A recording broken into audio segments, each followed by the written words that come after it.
Comment choisir les bons glucides? C'est ce qu'on voit tout de suite ensemble dans cette nouvelle vidéo.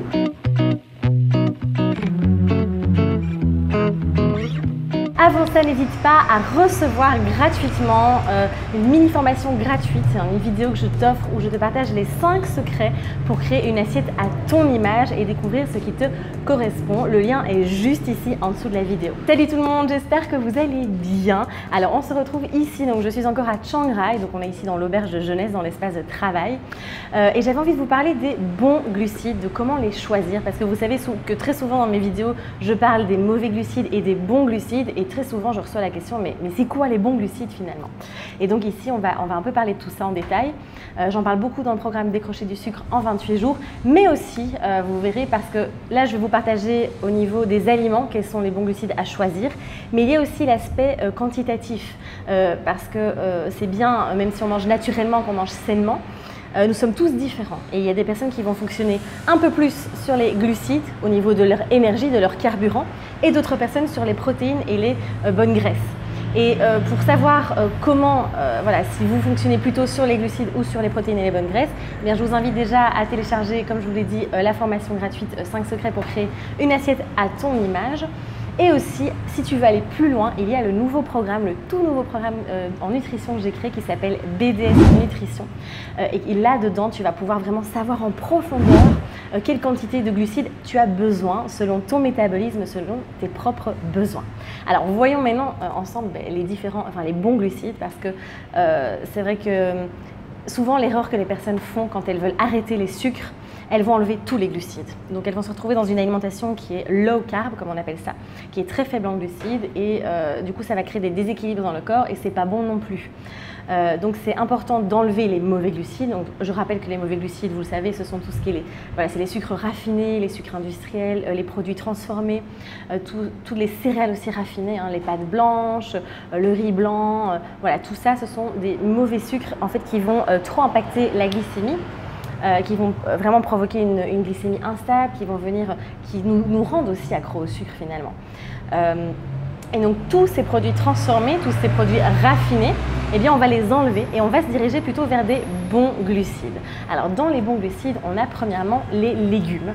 Voilà, les légumes, on n'y pense pas souvent parce qu'on se dit un légume c'est pas du tout sucré, donc on se dit mais non, c'est pas un glucide, mais si, c'est une très bonne source de glucides, même tout ce qui est légumes racines comme les carottes, les panais, etc. Nous avons quand même là des glucides de qualité. Ensuite on a les fruits, donc les fruits évidemment ce sont des bons glucides, ils vont vraiment nous apporter tout ce dont on a besoin au niveau du carburant, au niveau de l'énergie. Évidemment on essaie de prendre des fruits les plus naturels possibles, les plus bruts, bon c'est encore mieux si on va vers le bio, mais en fait sont mieux. Les fruits secs, alors tout ce qui est fruits secs c'est aussi très intéressant, mais avec modération, parce que vous le savez, les fruits secs sont gorgés vraiment de sucre, même s'ils sont naturels, ça peut aussi avoir un impact si on est dans une surconsommation, donc vraiment il faut vraiment y aller en douceur. Ensuite on a aussi les céréales complètes.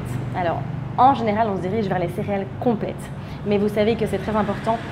Si vous consommez beaucoup de céréales, surtout si elles sont complètes et autres, il faut vraiment passer par la technique du trempage. Et ça, j'avais fait une vidéo à ce sujet parce que voilà, les céréales sont remplies d'antinutriments qui peuvent abîmer la paroi intestinale et inhiber aussi le travail enzymatique, donc l'absorption des minéraux dans notre intestin. Donc vraiment faites attention à ça si vous consommez beaucoup de quinoa, de riz complet et autres. Utilisez ces techniques de trempage, et ça j'en parle énormément aussi, je vous explique en détail comment faire dans le programme BDS Nutrition. Le quinoa, oui, c'est un très très bon glucide aussi, vraiment, et c'est très intéressant parce que le quinoa il a un index glycémique de 35, donc il ne va pas fort impacter votre taux de sucre dans le sang.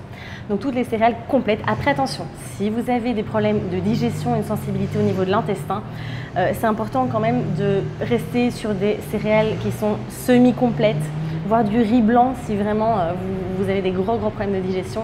On est tous différents encore une fois, donc c'est vraiment à vous de voir.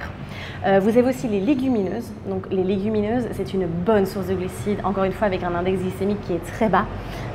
Du coup, ça ne va pas trop impacter, encore une fois, le taux de sucre dans le sang.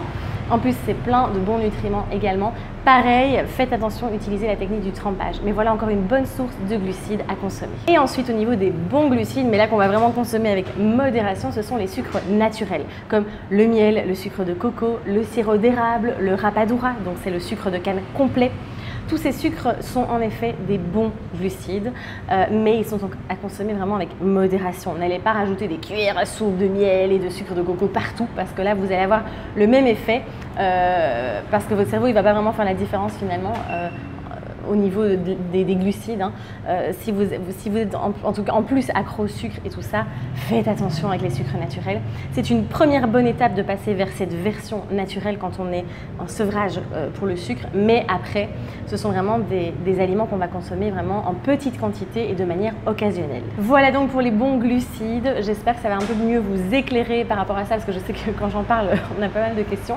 Et puis je vous dis, si vous voulez aller plus loin, savoir les quantités, etc. Voilà, il y a le programme BDS Nutrition, et sinon j'espère déjà que cette vidéo aura pu vous apporter pas mal de clés. N'hésitez pas à liker la vidéo, à la partager autour de vous, à vous abonner aussi à la chaîne si ce n'est pas encore fait. Je vous dis à très vite.